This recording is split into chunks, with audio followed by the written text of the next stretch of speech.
deep in the heart of the Central Asian steppe, where the wind bites like a blade. A legacy was forged in the fires of survival. This is the land of the Huns, a nomadic people whose lives were dictated by the seasons and the speed of their horses. Born into this unforgiving world, a boy named Attila looked upon the horizon, not with fear, but with an insatiable hunger for destiny. The Huns did not build cities, they lived in the saddle. For young Attila, the horse was more than a beast of burden. It was his throne, his weapon, and his bridge to the world beyond the horizon. Mastery of the bow began before he could walk. Beside him was his brother Bleda. Together, they learned the laws of the steppe. Strength is the only currency, and weakness is death. The winters were brutal. In the dead of night, the temperatures would drop low enough to freeze the blood in one's veins. Attila watched his elders, learning the art of nomadic warfare, the feigned retreat, the circling swarm, and the devastating rain of arrows. As the years passed, the boy became a man. The wiry child transformed into a calculating leader with a vision that spanned continents. Adult Attila stood at the head of a growing force. He wore iron-scale armor, a testament to the wealth and power he was accumulating. While Bleda sought the traditional path of a chieftain, Attila saw something more. He saw a unified Hunnic Empire that could challenge Rome. The tension between the brothers grew. Two kings cannot rule one people, and the steppe only respects the strongest hand. Attila began to unite the disparate tribes, not just through blood, but through a shared promise of glory and Roman gold. His reputation preceded him. Stories of his cruelty and his brilliance spread like wildfire, reaching the gates of Constantinople and Rome. He was more than a conqueror. He was a master of psychology. He knew when to show mercy and when to unleash the storm. Every arrow fired was a message. Every village spared was a calculated move in a grand game of geopolitical chess. The rise of Attila was not just a military triumph. It was the birth of a legend that would haunt the Western world for centuries. The Scourge of God was rising. The steppe had produced its ultimate predator, and the world was about to change forever. He looked toward the west, toward the crumbling empires that sat in decadence, oblivious to the storm approaching from the east. Under his command, the Huns became an unstoppable tide, a force of nature that no wall could contain and no army could break. The boy who once hunted small game on the steppe now hunted empires. His name would become synonymous with terror and power. Attila's rise was a testament to the harsh beauty of his homeland. It shaped him into a leader of iron and a tactician of genius. From the shadows of the nomadic tents to the halls of history, his journey remains one of the most remarkable stories of the ancient world. The era of the Hun had begun, and at its center was a man who refused to be forgotten. Witness the origins of the legend. Discover the rise of Attila, the man who brought Rome to its knees.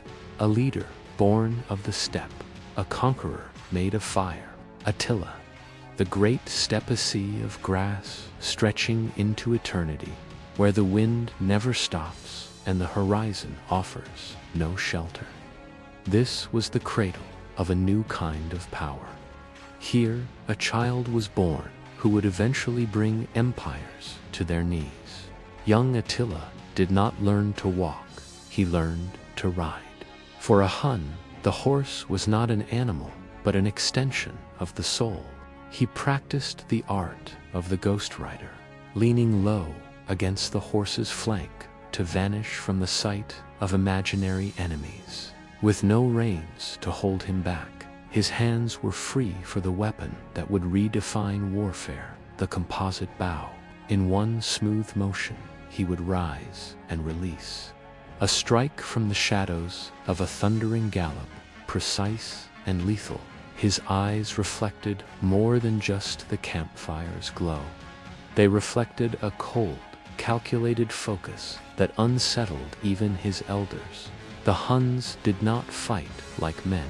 They fought like a storm. They mastered the feigned retreat, a dance of deception. Just as the enemy broke rank to pursue, the Huns would wheel their horses around, circling back like a tightening noose. Arrows would rain down in a relentless torrent, turning the sky dark and the organized Roman legions into a chaotic mess. Attila watched it all from the heights. He didn't seek the glory of the kill. He sought the geometry of the victory. He understood that fear was more than an emotion, it was a strategic asset. A village spared was a message sent.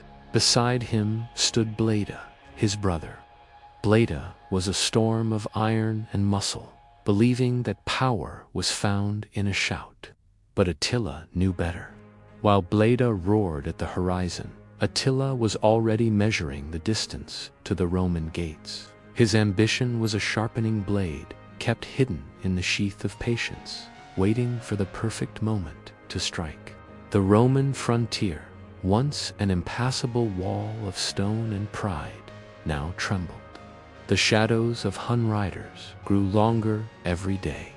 Diplomats came bearing gifts of gold, their hands shaking as they offered the wealth of an empire to buy a moment of peace. Attila took the gold, but he did not offer his friendship. He was gathering the strength of 100 tribes under one banner. The boy who once stood alone on the steppe had become the man who would command the destiny of the world. As the sun set on the old world, the fires of Attila's purpose began to burn. The making of a warrior was complete. The legend of the Hun had only just begun. Chapter 3: Brothers in Power. Power among the Huns was never inherited peacefully. It was not passed down like a crown. There were no sacred rituals, no unquestioned lines of succession. Among the Huns, power belonged to those who could hold it. After the death of their uncle Rugila, leadership did not fall to a single ruler. Instead, it was divided. Two brothers rose together, Attila the Hun and Bleda. For a moment, it appeared stable. Shared leadership was not entirely unusual. Together, they ruled a growing power on the edge of the known world. But shared power is rarely equal and rarely permanent. At first, the brothers worked in tandem. They coordinated raids, managed alliances, and negotiated with foreign powers. To the Romans, this arrangement created uncertainty. Who truly controlled the Huns? Who held the final authority? The confusion became a weapon. The Eastern Roman Empire sought to avoid open conflict. War with the Huns was unpredictable and dangerous, so the Romans chose diplomacy. The Treaty of Margus was signed.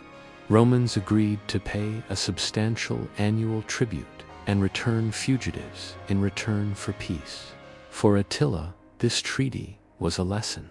He saw clearly what the Romans were willing to do to avoid war. They would pay. He realized gold could be extracted without battle. Fear could achieve what armies sometimes could not. Bleda, however, saw things differently. He saw tribute as proof of dominance, but he was less patient, more inclined toward direct power. For a time, the difference did not matter. The tribute flowed. The Huns grew stronger, expanding their influence across the steppe. But peace was never permanent. Tensions began to rise through small incidents, trade disputes, and accusations of broken agreements. A Roman bishop was accused of desecrating royal tombs north of the Danube. Whether true or exaggerated, it provided the perfect justification. War returned. Attila and Bleda led their forces south, crossing into Roman territory with devastating speed. Cities fell. Roman defenses struggled to respond. The Huns did not fight like traditional armies. They overwhelmed, outmaneuvered, and destroyed. The Romans were forced to negotiate. The result was another treaty, even more favorable to the Huns. Tribute was increased. To the outside world, the brothers appeared victorious and united. But beneath the surface, something was changing. Attila was becoming the dominant force. His decisions carried more weight, and his reputation grew faster. Among the Huns, loyalty follows strength, and increasingly, that strength pointed toward Attila. Bleda could not ignore it. Tension grew in glances and subtle shifts of authority. The balance that held their shared rule together was beginning to break. Attila remained patient. He understood that power, once taken, must be absolute. There could be no rival and no uncertainty. Two leaders invited conflict, and Attila did not tolerate instability. The steppe had taught him, only one can rule. The time for shared power was coming to an end. And when it ended, it would not be through negotiation. Chapter 4: The Rise of the Huns. Power, once divided, inevitably seeks a single master. For years, Attila the Hun had ruled beside his brother Bleda, sharing authority over the growing Hunnic Confederation. Together, they had extracted tribute from the Byzantine Empire, crushed opposition, and expanded their influence across the steppe. But beneath the surface, unity had become an illusion. Among the Huns, strength was the only law that mattered, and Attila had become the strongest. The exact moment when everything changed is not recorded in detail. There were no official declarations. Only a single truth remained. Bleda was dead. Some accounts suggest he was killed during a hunt. Others speak more directly that Attila himself arranged or carried out the act. Among the Huns, such an end would not have been surprising. Power was rarely surrendered, it was taken, and now it belonged to one man alone. Attila stood as the sole ruler of the Huns. There were no more divisions, no shared authority, no rival voice. What had once been a loose alliance of tribes was beginning to transform into something far more dangerous. An empire in all but name. With Bleda gone, Attila moved quickly. He consolidated power across the steppe, bringing previously independent tribes firmly under his command. Some submitted willingly, recognizing his strength. Others resisted. They were crushed. The Huns were no longer just raiders. They were becoming organized. Under Attila's leadership, their methods evolved. He did not abandon the traditional tactics of speed and mobility. Instead, he refined them. Campaigns were planned with precision. Raids were coordinated. Information about enemy positions and weaknesses became as valuable as weapons. Attila understood something few leaders fully grasped. War was not just about strength. It was about control, and control began before the battle. Messengers carried threats ahead of the army. Rumors spread faster than soldiers. Entire regions began to panic before the Huns even arrived. Cities emptied, armies hesitated, leaders argued. Fear did the work of conquest. When Attila finally advanced, resistance was often already weakened. This psychological warfare became one of his greatest weapons, and it made him something more than a warlord. It made him a force of inevitability. To the south, the Byzantine Empire watched with growing alarm. They had dealt with the Huns before. They had paid them, negotiated with them, But this was different. This was not a divided leadership seeking tribute. This was a unified power under a single, relentless ruler. At first, the Romans attempted to maintain peace. They continued their payments. They honored existing treaties. But Attila saw these actions as weakness. The tribute that once symbolized balance now symbolized submission. And Attila wanted more. War resumed. This time, it was more devastating than before. Hunnic forces swept across the Danube frontier, striking deep into Roman territory. Fortified cities that had once stood secure were now vulnerable.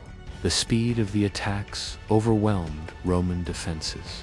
Before reinforcements could arrive, the Huns were already gone, or worse, already inside the walls. One by one, cities fell. Not all were destroyed. Some surrendered. Those that resisted were made examples. The message spread: submit or be erased. The Eastern Roman Emperor, Theodosius II, faced an impossible situation. His empire was vast, but it was stretched thin. Resources were divided, and now an enemy unlike any before was at the gates. Once again, negotiations began. The price of peace rose dramatically. Tribute payments increased. The empire that had once dominated the Mediterranean was now paying for survival, and Attila knew it. Each victory strengthened his position. Across Europe, his name began to spread, not as a king, not as a ruler, but as something far more terrifying: a destroyer, a conqueror. The Huns themselves changed under his rule. They were an army following a vision. Attila demanded loyalty, and he rewarded it.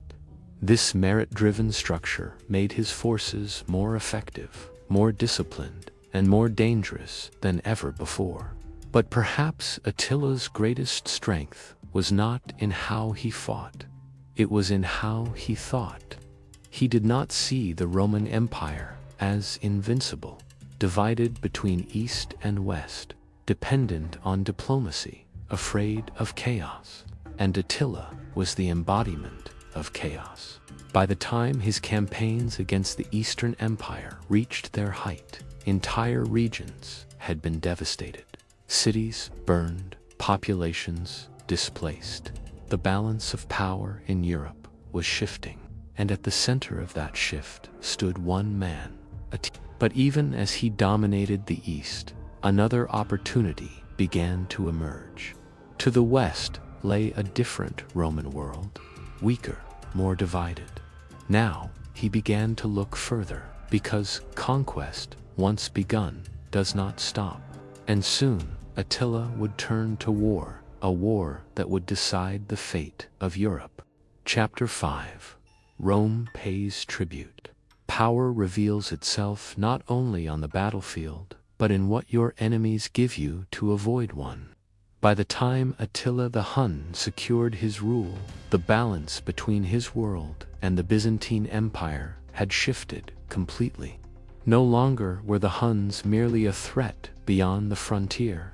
They had become a force that dictated terms, and Rome, once the master of nations, was now listening.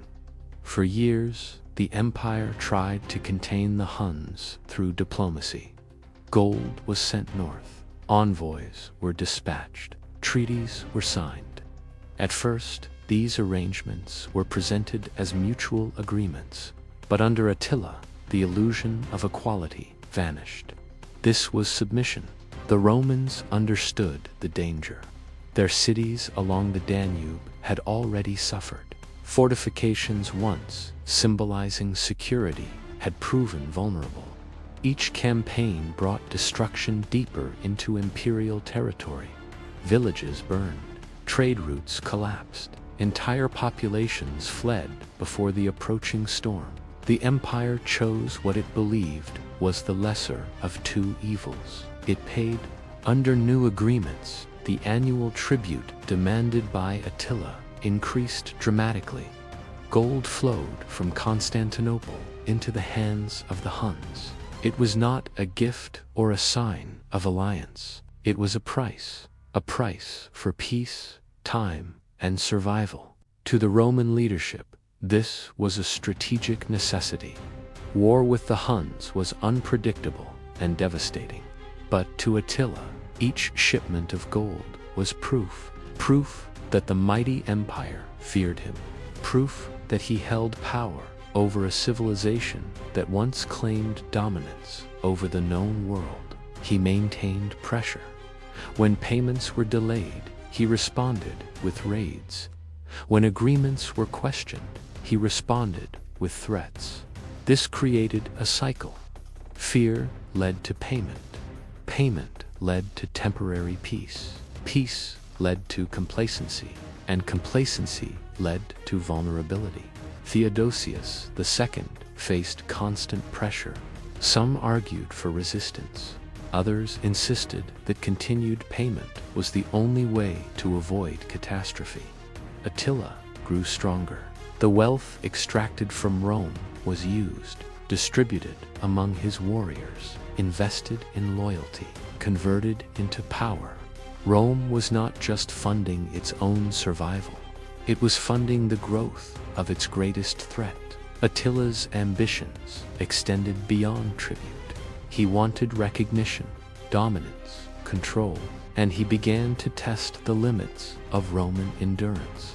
By now, the reputation of Attila spread far beyond the eastern frontiers.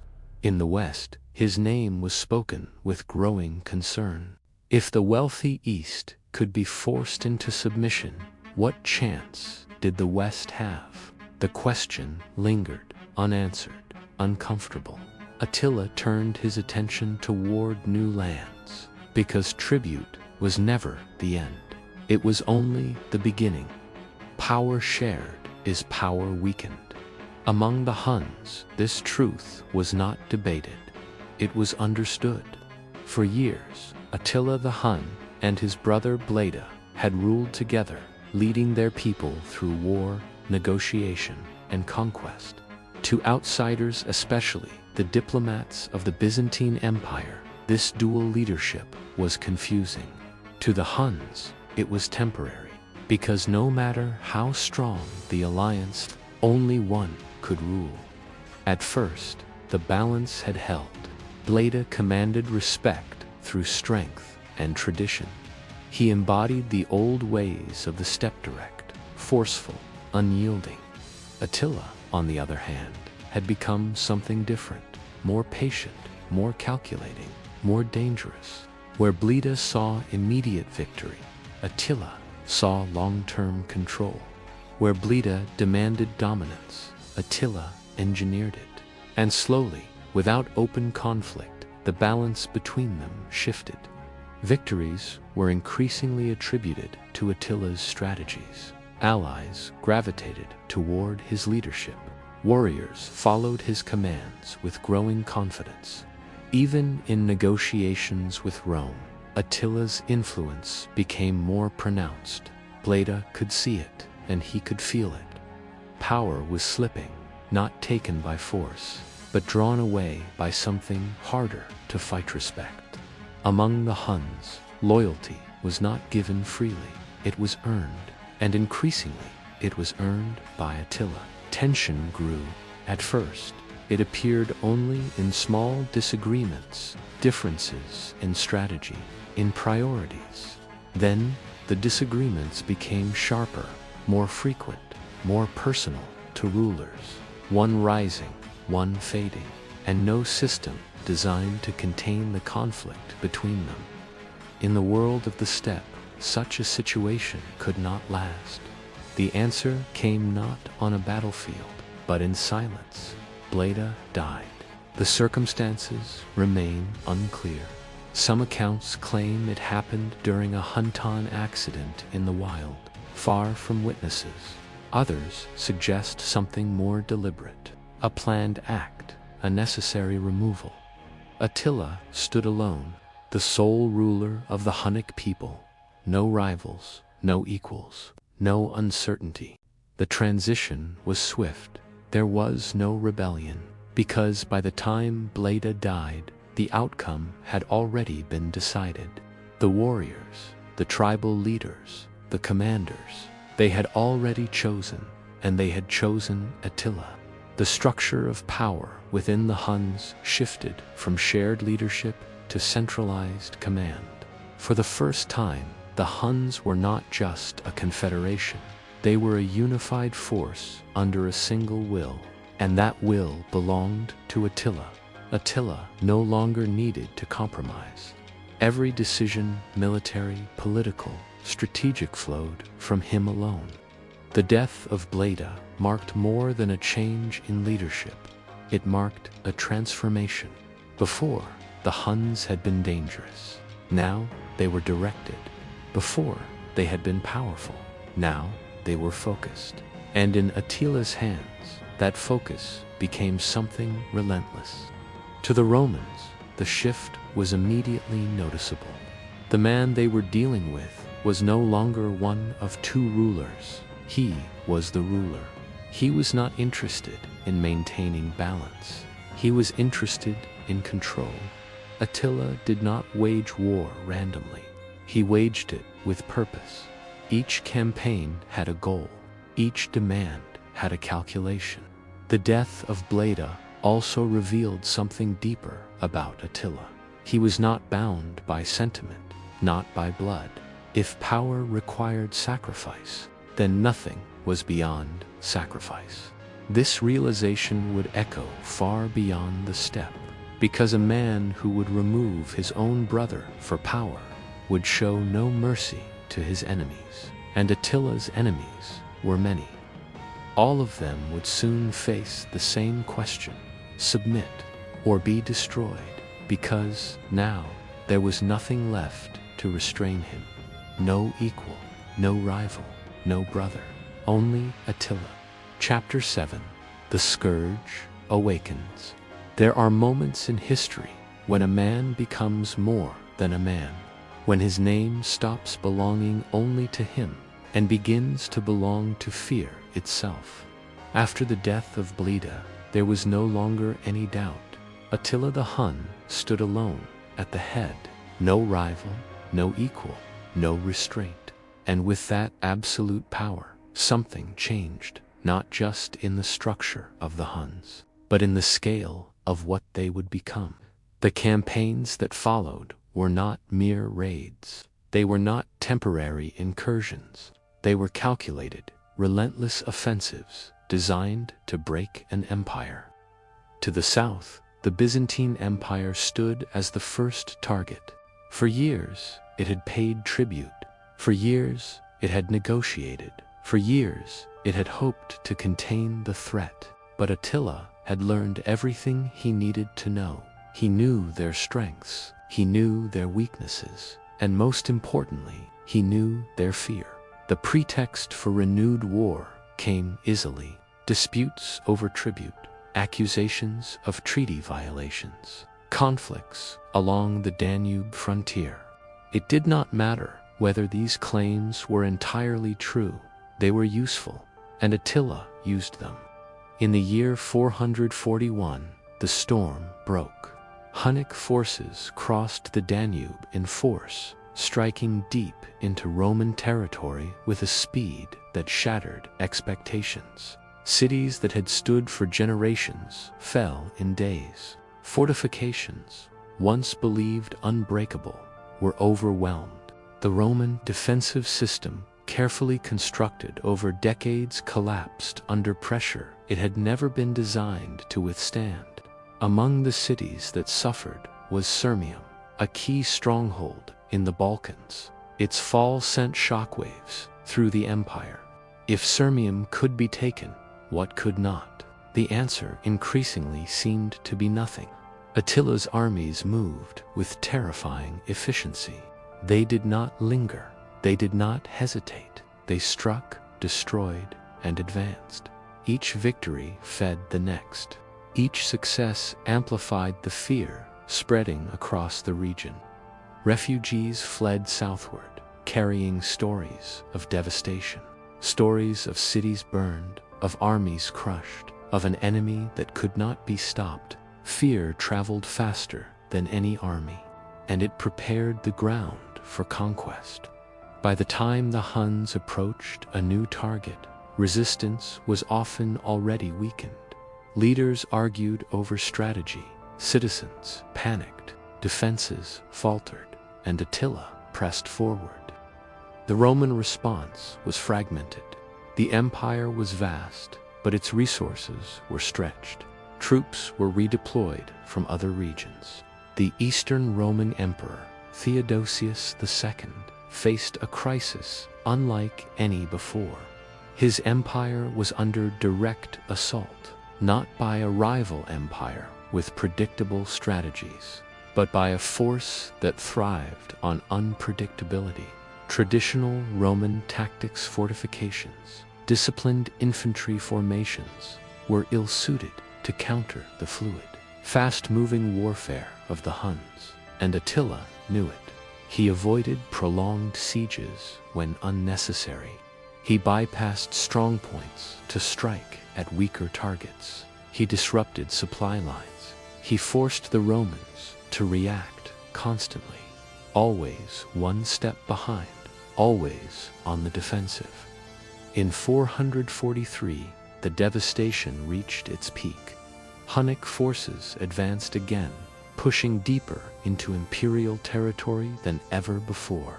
City after city fell. Naissus was destroyed. Other urban centers suffered similar fates. The Balkans became a landscape of ruin.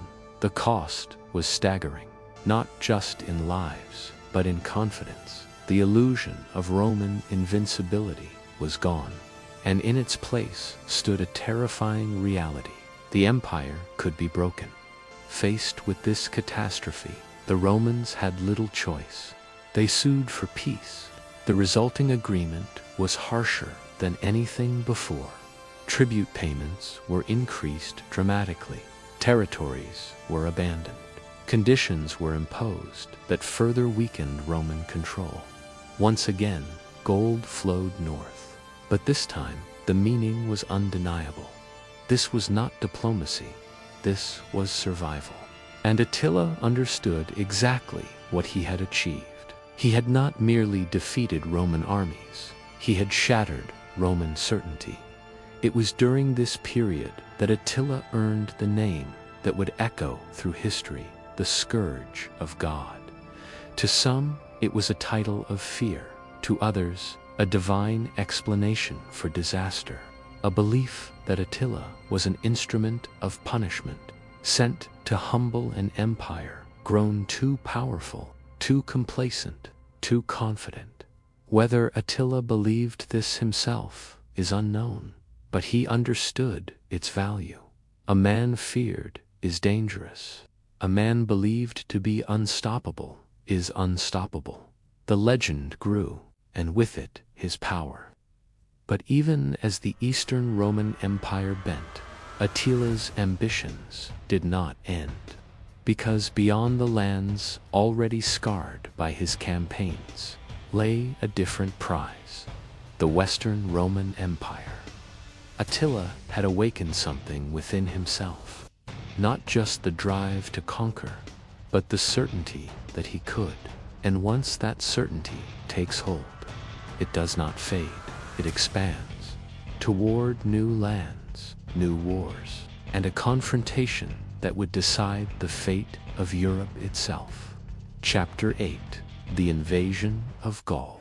By the time Attila the Hun turned his gaze westward, his name had already become legend.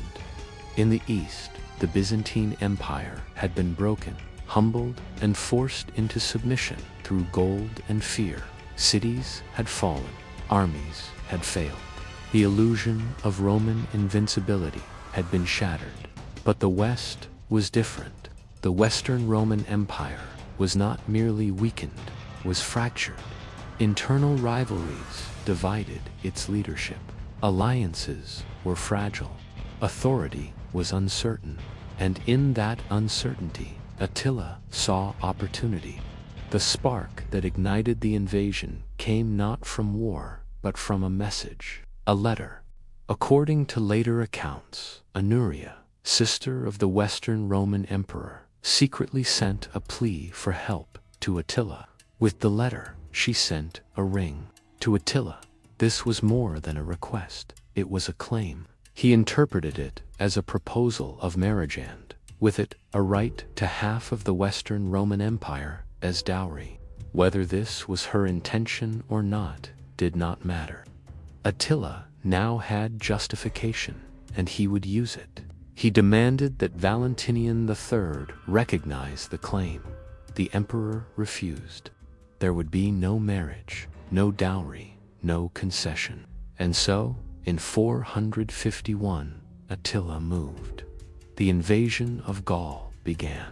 It was not a simple campaign. It was a massive, coordinated advance involving not only the Huns, but a vast coalition of allied tribes, Gepids, and others. This was not a raid, this was an invasion. Attila's forces swept into Roman territory with the same speed and brutality that had devastated the East. Cities fell in rapid succession. Among them was Metz, which was sacked early in the campaign. Its destruction sent a clear message. As the Huns advanced, panic spread across Gaul. Refugees flooded the roads. Local defenses collapsed. The pattern was familiar. Fear moved faster than the army, and Attila followed closely behind it. But this time, something different happened. In the West, Rome found a leader capable of responding. Not an emperor, but a general, Flavius Idius. Idius understood the nature of the threat. He knew that Rome alone could not defeat Attila, but together they might stand a chance. And so, he did something unprecedented. He built a coalition, Romans, Visigoths, Franks. Among these allies was the powerful Visigothic king, Theodoric. The first 4 generations, Rome and the Visigoths had been enemies. Now they stood side by side, because the threat they faced was greater than any rivalry. As Attila advanced deeper into Gaul, his objective became clear. He was targeting key centers.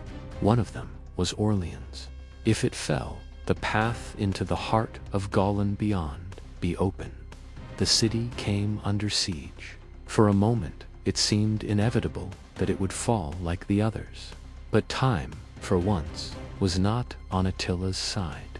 Idius and his coalition were moving fast, faster than expected. On the horizon, help arrived. The coalition army. Attila was forced to make a decision. Continue the siege and risk being trapped, or withdraw and face the enemy on open ground. He chose to withdraw, not as a retreat, but as a repositioning. Because Attila did not fear battle, he chose it. The stage was set. 2 forces, 2 visions of the future. One led by a man who had never truly been defeated. They would meet on the plains of Gaul, at a place that would become legend. The Battle of the Catalaunian Plains. There, the advance of Attila would be tested, not by fear, not by negotiation, but by force. And for the first time in his rise to power, the outcome would not be certain. Chapter 9, The Battle of the Catalaunian Plains. In 451, on the vast open plains of Gaul, history approached a decisive moment. 2 immense forces prepared to collide, one led by Attila the Hun, the man who had terrorized the Byzantine Empire, and the other by a fragile but determined coalition under Flavius Idius. This was no longer a campaign of raids or intimidation. This was a confrontation that would decide if Attila's advance could be stopped. The battlefield itself was a wide open expanse, ideal for cavalry maneuvers. It was terrain that suited the Huns. Their strength had always been mobility, speed, and devastating coordination. Yet this time, Attila faced an enemy that had prepared carefully. Aetius understood that he could not defeat Attila through traditional Roman tactics alone. The Western Roman forces were no longer strong enough. Instead, he forged a coalition Romans fighting alongside Visigoths, Franks, and other tribes. Among them stood Theodoric I, whose warriors would play a crucial role in the coming battle. Old rivalries had been set aside. Attila, for his part, was not unprepared. His army was vast, composed of Huns, Ostrogoths, Gepids, and other subjugated tribes. He positioned his forces with precision, placing his most reliable troops at the center, where he himself would command. He knew the importance of this battle. For the first time, he faced an enemy that had not already been weakened by fear alone. Before the clash began, both sides maneuvered for advantage. A ridge on the battlefield became a critical objective high ground for a tactical edge. The coalition forces moved quickly and secured it first, forcing Attila to adapt. It was a small but significant shift. Then the battle began. The Hunnic cavalry surged forward, unleashing volleys of arrows that darkened the sky. Their attack was swift, coordinated, and relentless, designed to break formations and create chaos. But this time, the line held. Roman infantry, supported by their allies, absorbed the initial assault. Shields locked, formations tightened. The coalition did not collapse. On the flanks, the Visigoths advanced, engaging the forces allied to Attila. The fighting was brutal, chaotic, and close. This was a grinding clash of bodies, weapons, and will. At the height of the battle, a critical moment unfolded. Theodoric I was killed, either struck down in combat or crushed in the chaos. His death could have shattered the coalition. The loss of a king often led to collapse, but instead it ignited fury. Driven by vengeance, they intensified their assault against Attila's forces. The battle grew more violent, more desperate. At the center, Attila held his ground. He directed his forces with the same precision that had brought him victory across Europe. But for the first time, he was not overwhelming his enemy. He was being matched. As the day wore on, the balance began to shift. The coalition forces, holding the high ground, started to push back. Attila's advance stalled. His attacks no longer carried the unstoppable momentum they once had. For a man who had built his power on inevitability, this was a new reality. The battle ended with Attila withdrawing. He pulled his forces back, consolidating them into a defensive position. Some say he even prepared a funeral pyre. He was ready to burn himself rather than be captured if defeat became certain. But that moment never came. Aetius, despite holding the advantage, did not press the attack. The reasons remain debated: caution, or perhaps political calculation. And so, the battle ended. Attila was not destroyed, but he was stopped. For the first time in his campaigns, his advance had been checked by force, not fear. The legend of invincibility had been cracked. Yet even in this, Attila remained dangerous. Because defeat had not broken him, it had only shown him that resistance was possible. And men like Attila do not retreat forever. They return, stronger, more determined, more ruthless. The plains of Gaul had held, but the war was not over. Attila still had an army, still had power, and still had ambition. And soon he would turn once more, this time toward the heart of Italy itself. Chapter 10. The March on Rome. The Battle of the Catalaunian Plains had done what no force before it had stopped Attila the Hun, but it had not destroyed him. his army remained intact, his authority unchallenged, and his ambition undiminished. For a man like Attila, a setback was not an end, it was a recalibration. And as the dust settled over Gaul, his attention shifted southward, toward a far greater prize, Italy, the heartland of the Western Roman Empire. In 452, Attila advanced. Crossing the Alps with his forces, he entered a land that carried both symbolic and strategic weight. Italy was not just another province, it was the core of Roman identity, the birthplace of imperial power. To invade it was to strike at the very idea of Rome itself. The campaign began with devastation. Cities in northern Italy fell one after another. Among them was Aquila, a major and heavily fortified city. Its defenses were strong, its walls imposing, and its reputation formidable. Yet even Aquilare could not withstand the pressure indefinitely.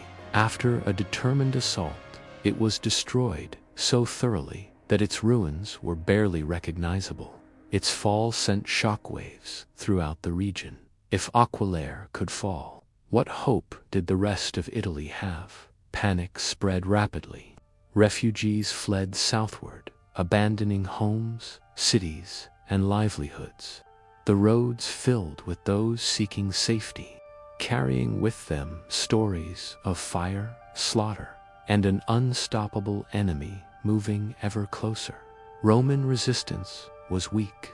The Western Empire, already fragile, struggled to respond effectively. Political instability, limited military resources, and internal divisions had eroded its ability to wage coordinated war. The man who had once held the line against Attila Flavius Idius now found himself in a far more difficult position. The coalition that had stood at the Catalaunian Plains could not be easily reassembled.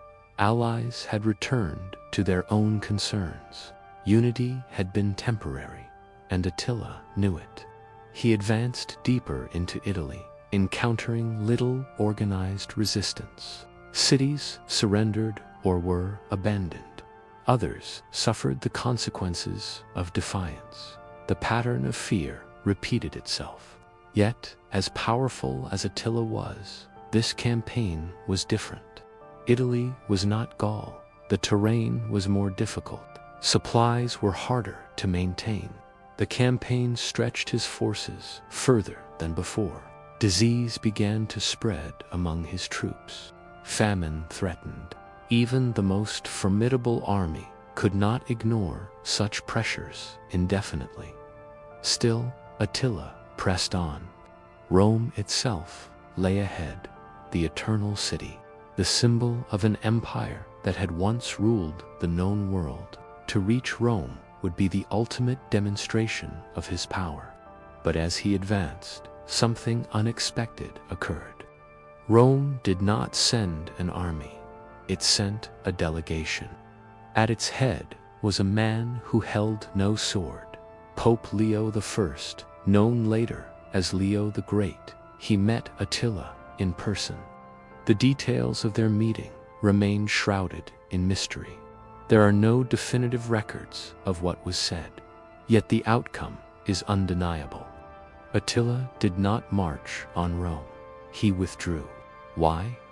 Historians have debated this for centuries. Some suggest the meeting with Leo had a profound psychological or spiritual impact. In later traditions, it was said Attila saw visions, divine warnings that deterred him from attacking the city. Others offer practical explanations.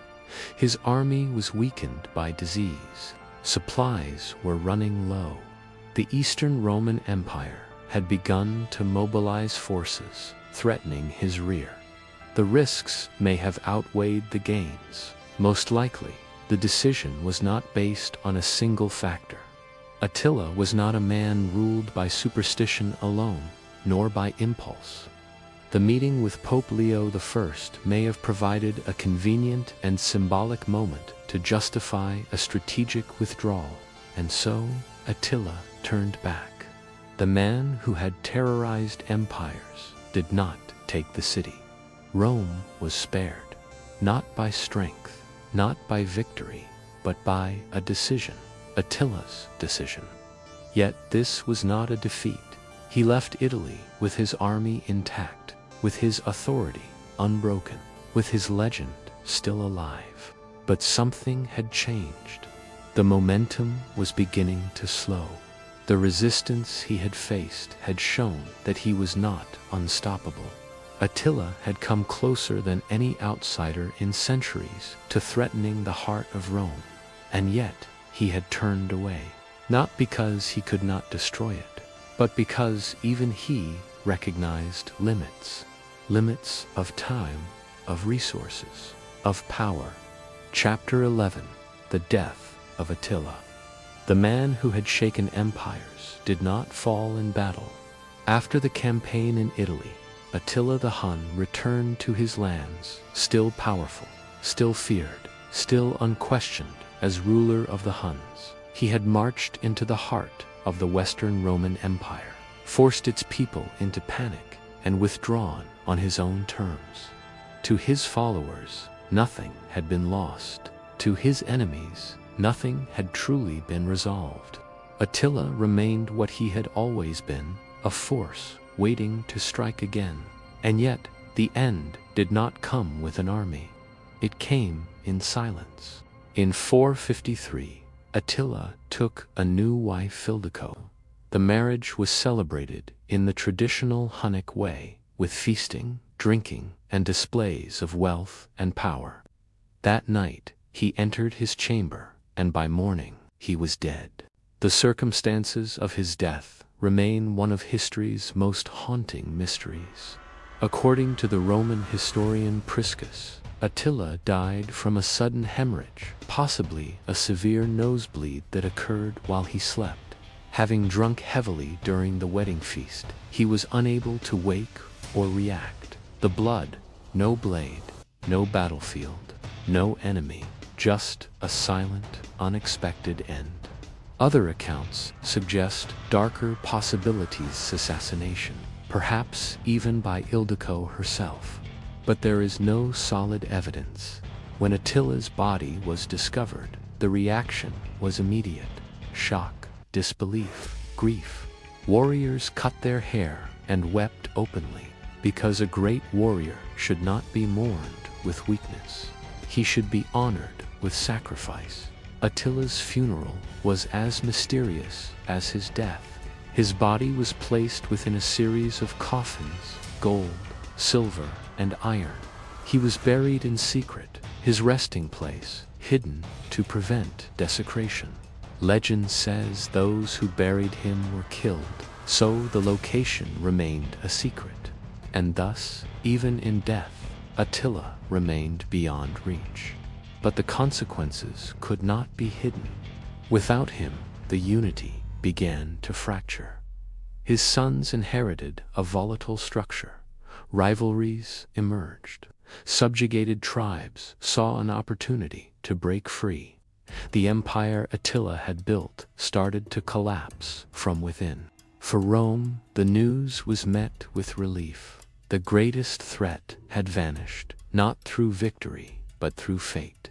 No army had defeated him. He had simply ended. His life had been a storm, his death a sudden silence. But the effects would echo through history long after the man himself was gone. Chapter 12. The Fall of the Huns. Empires built on one man rarely survive him.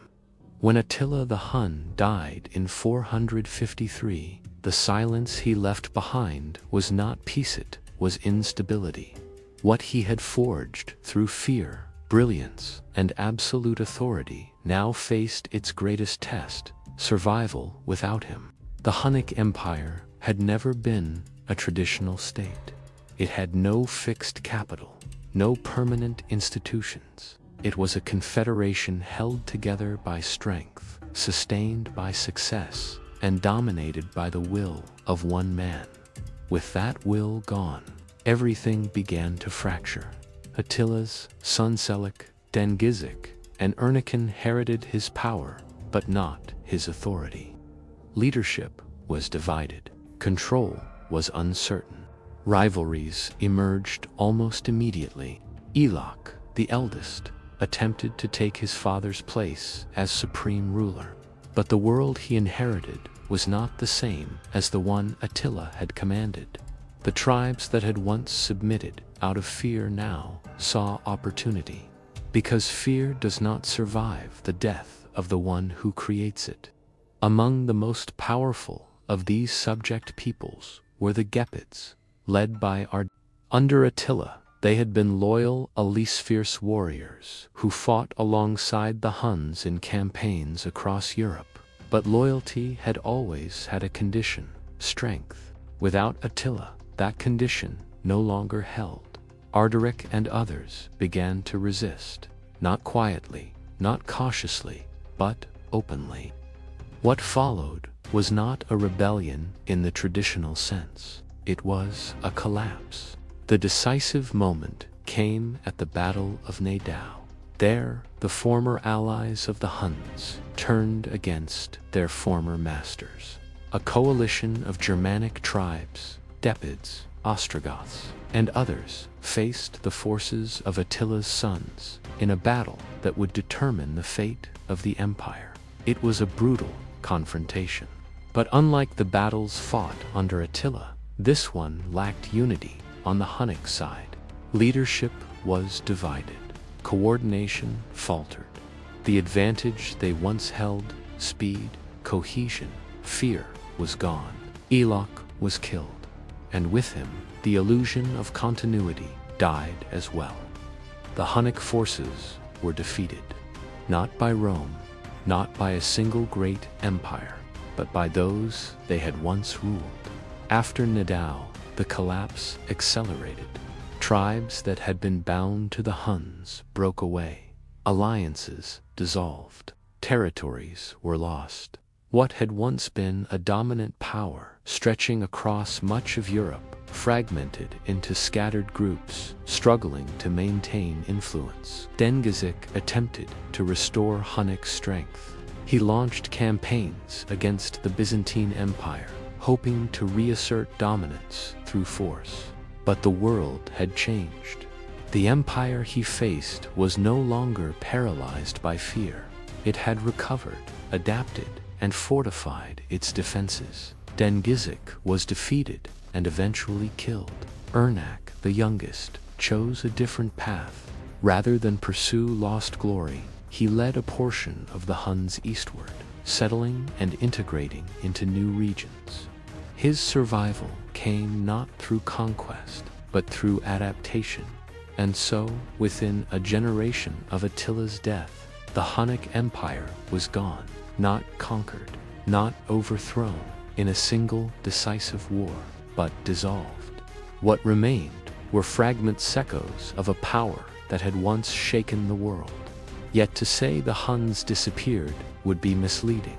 Their impact endured. They had accelerated the transformation of Europe.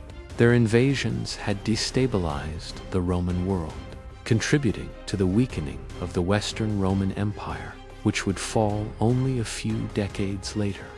They had reshaped migration patterns, forced alliances, and altered the balance of power among countless tribes and kingdoms. And at the center of it all was Attila. His legacy became legend. To some, he was a barbarian king, ruthless, destructive, a symbol of chaos. To others, he was a brilliant leader, disciplined, strategic, a man who rose from the steppe to challenge the greatest empire of his age. In Roman sources, he was remembered as a terror, the Scourge of God, a punishment sent to humble a decaying world. But history, as always, is more complex. Attila did not destroy Rome. He exposed it. He revealed its weaknesses, its dependence on diplomacy, its inability to respond decisively to new forms of warfare. And in doing so, he became a turning point, a force that marked the end of one era and the beginning of another. Because after Attila, Europe would never be the same. The age of Rome was ending. The age of kingdoms was beginning. And somewhere, in an unmarked grave, lost to time, lay the man who had stood between those two worlds, a ruler without a throne, a conqueror without a crown, a legend without an end.